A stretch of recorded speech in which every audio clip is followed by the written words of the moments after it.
మండల కేంద్రం బట్టిప్రోలులో అమలు చేసిన 30 యాక్ట్ సందర్భంగా టీడీపీ నేత సాయిబాబా గృహ నిర్బంధం నుండి బయటకు వచ్చిన సమయంలో పోలీసులు అడ్డుకోగా ఆ సమయంలో ఓ కార్యకర్త కింద పడిన సెల్ ఫోన్ తీసుకునే సమయంలో తీసిన వీడియోను కట్ చేసి దానిని వక్రీకరిస్తూ పోలీసుపై చేయి చేసుకున్నట్లు ఓ దినపత్రికలో వచ్చిన వార్తను రేపల్ల డీఎస్పీ టి మురళీకృష్ణ ఖండించారు.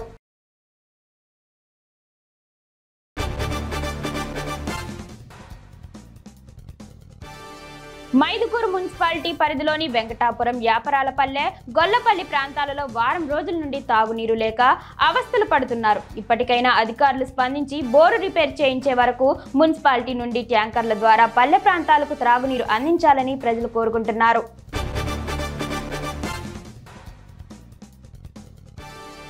సీజనల్ వ్యాధులపై ప్రజలు అప్రమత్తంగా ఉండాలని కడియం ఎంపీపీ వెలుగుబంటి వెంకట సత్యప్రసాద్ సూచించారు. కడియం మండల పరిషత్ కార్యాలయం వద్ద ఆయన మాట్లాడారు.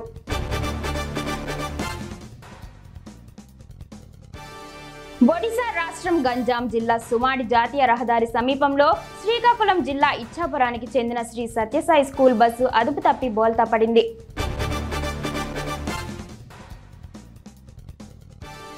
పుస్తకాలతో కుస్తీ పడాల్సిన విద్యార్థులు వంటగదిలో వంట మాస్టర్లుగా అవతారమెత్తారు. హాస్టల్ వంటగదిలో విద్యార్థులే ఆహారాన్ని తయారు చేసుకునే పరిస్థితి నెలకొంది.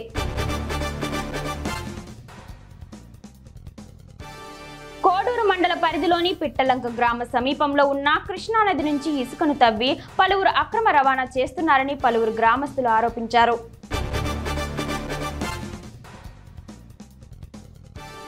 త్వరలో ఆకస్మిక తనిఖీలు చేపడతామని సీఎం చంద్రబాబు అన్నారు. కలెక్టర్ల సదస్సులో ఆయన మాట్లాడుతూ ప్రజలు మమ్మల్ని ఎన్నుకున్నారు, మీతో సమర్థంగా పనులు చేయించుకోవాల్సిన బాధ్యత మాదే.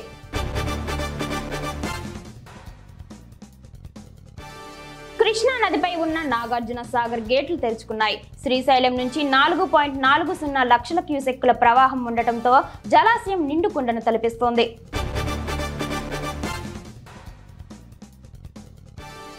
ప్రభుత్వం బీసీ కులగణన వెంటనే చేపట్టాలని బీసీ సంక్షేమ సంఘం రాష్ట్ర అధికార ప్రతినిధి పర్ష హనుమండ్లు అన్నారు. రాజన్న సిరిసిల్ల జిల్లా నియోజకవర్గ కేంద్రంలోని ప్రెస్ క్లబ్ లో మాట్లాడారు.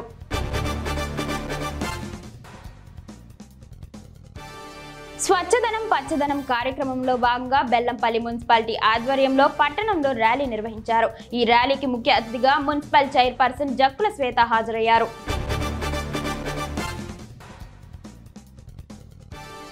అగ్రకులాల నాయకులు ఒత్తిడితో సుప్రీంకోర్టు ఎస్సీ వర్గీకరణకు అనుకూలంగా తీర్పు వెలువరించింది అని జాతీయ మాలల ఐక్య వేదిక జిల్లా అధ్యక్షుడు హనుమంత్ విమర్శించారు.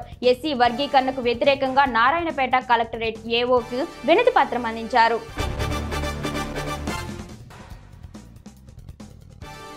నిర్మల్ జిల్లా నియోజకవర్గంలోని మాలలు అందరూ కలిసి స్థానిక జిల్లా కలెక్టర్కు ఫిర్యాదుల విభాగానికి వినతి పత్రం అందించారు. షెడ్యూల్ క్యాస్ట్ ఉపకులాల వర్గీకరణ ఉత్తర్వులు అందించిన సుప్రీంకోర్టు మళ్లీ పరిశీలన చేయాలన్నారు.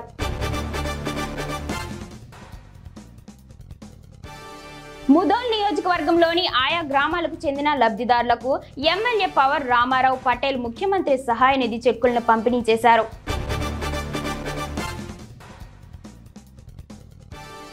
ముస్తాబాద్ ఎస్ఐ గణేష్ ఆధ్వర్యంలో ఆటో డ్రైవర్లకు అవగాహన కార్యక్రమం నిర్వహించారు. ఈ సందర్భంగా ఎస్ఐ మాట్లాడుతూ ఆటో డ్రైవర్లు తప్పనిసరిగా డ్రెస్ ధరించాలని, వాహన కండిషన్ రోజు పరిశీలించాలని, పరిమితికి మించి ప్రయాణికులను తీసుకెళ్లకూడదని సూచించారు.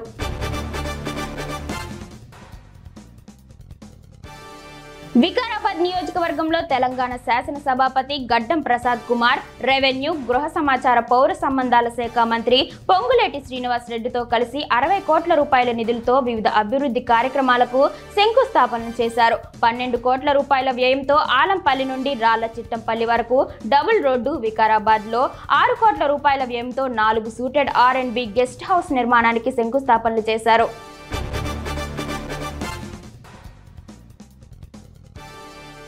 ఆదిలాబాద్ జిల్లా కేంద్రంలోని విశ్రాంత ఉద్యోగుల సంఘం భవనంలో తెలంగాణ ఆయుష్ శాఖ ఆధ్వర్యంలో ఉచిత వైద్య శిబిరాన్ని ఏర్పాటు చేశారు. ఈ కార్యక్రమంలో వయోవృద్ధులు అధిక సంఖ్యలో పాల్గొని వైద్య పరీక్షలు చేసుకున్నారు.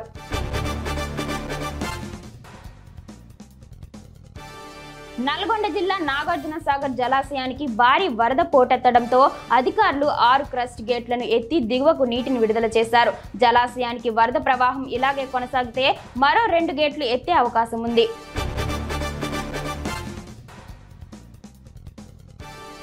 ఎస్సీ వర్గీకరణ అమలు చేయవద్దని కోరుతూ సంగారెడ్డి కలెక్టర్ కార్యాలయం ముందు మాల మహానాడు ఆధ్వర్యంలో ధర్నా నిర్వహించారు. జిల్లా అధ్యక్షుడు జనార్దన్ మాట్లాడుతూ ఎస్సీ వర్గీకరణ అమలు చేస్తే ఆందోళన చేస్తామని చెప్పారు.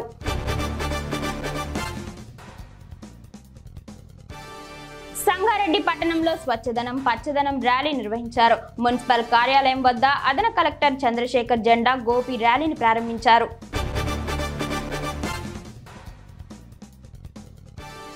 విద్యా ప్రమాణాల మెరుగు కోసం అందరూ కలిసికట్టుగా పనిచేయాలని ఆమదాల వలస ఎమ్మెల్యే రవికుమార్ తెలిపారు. బూర్జ మండల ప్రభుత్వ జూనియర్ కళాశాల ఆవరణలో విద్యార్థులకు పుస్తకాలు పంపిణీ చేశారు.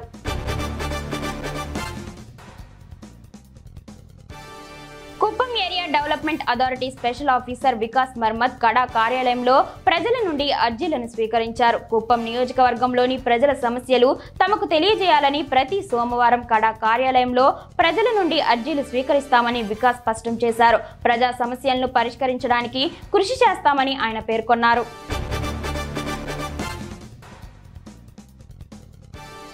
వివిధ ప్రభుత్వ కార్యాలయంలో పనిచేస్తున్న చిరుద్యోగులపై రాజకీయ నాయకుల వేధింపులు ఆపాలని సిఐటియు జాతీయ నాయకురాలు బేబీ రాణి పేర్కొన్నారు. సిఐటియు ఆధ్వర్యంలో భారీ ర్యాలీ నిర్వహించి కాకినాడ జిల్లా కలెక్టర్ వద్ద ధర్నా కార్యక్రమం చేపట్టారు.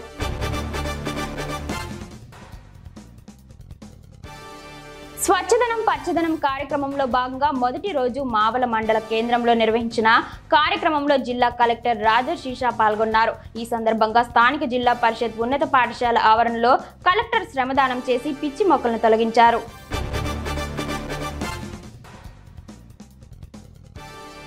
అక్టోబర్ 2న రాష్ట్రానికి సంబంధించిన విజన్ డాక్యుమెంట్ విడుదల చేస్తున్నామని సీఎం చంద్రబాబు అన్నారు. అధికారులు కూడా డిస్ట్రిక్ట్ విజన్ డాక్యుమెంట్ రెడీ చేయాలని కలెక్టర్లకు సీఎం చంద్రబాబు ఆదేశించారు.